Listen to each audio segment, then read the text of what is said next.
beat this dead horse too much, but the looks.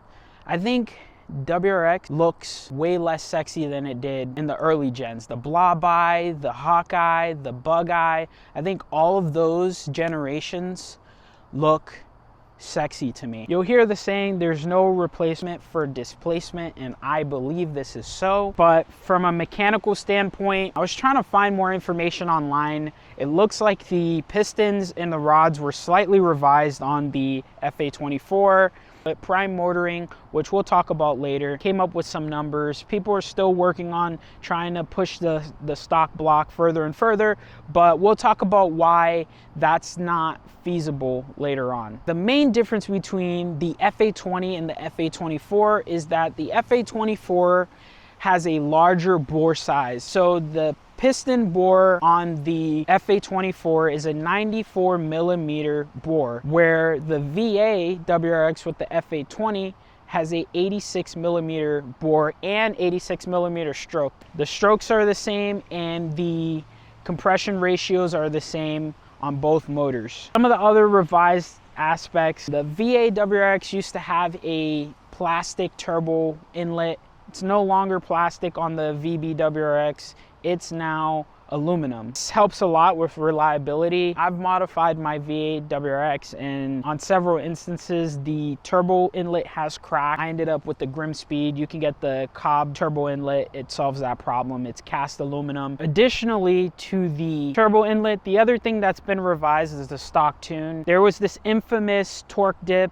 that would happen at higher RPMs on the FA20. That's no longer an issue, but I would say that only really matters if you don't plan on modifying your WRX, and most of the people that get this car tend to modify it. So to me, that's not really a strong value proposition. Now here's where I think Subaru really failed us. With the departure of the STI, the VB generation WRX is kind of left in this weird space. You know, now it's kind of considered Subaru's flagship car. You know, it's what the rally platform is based off now, but there's no STI variant anywhere. And so I think that Subaru not putting a stronger transmission in the VB WRX is a mistake. There's no limited slip differential in the rear, so handling is boring. It's the same thing. Yeah, the engine's a little bit larger, but I think there's a lack of value there. Both cars feature virtually the same transmissions. It's still the same split case design that they had way back in the WRX. They just added a 6-gear into it. Although the transmissions are the same, the VB FA24 WRX does feature a revised 3rd and 4th gear, which help with acceleration. The transmission is very delicate still. As you start bringing that torque number higher and higher, you're gonna start damaging things. Especially if you upgrade the clutch, something a little bit more grabbier, you're gonna blow something up. Okay, as I mentioned before, prime motoring. Now, prime motoring has pushed the VB chassis, the FA24, they've pushed it. As you've seen in prime motoring's video, they were able to achieve 537 wheel horsepower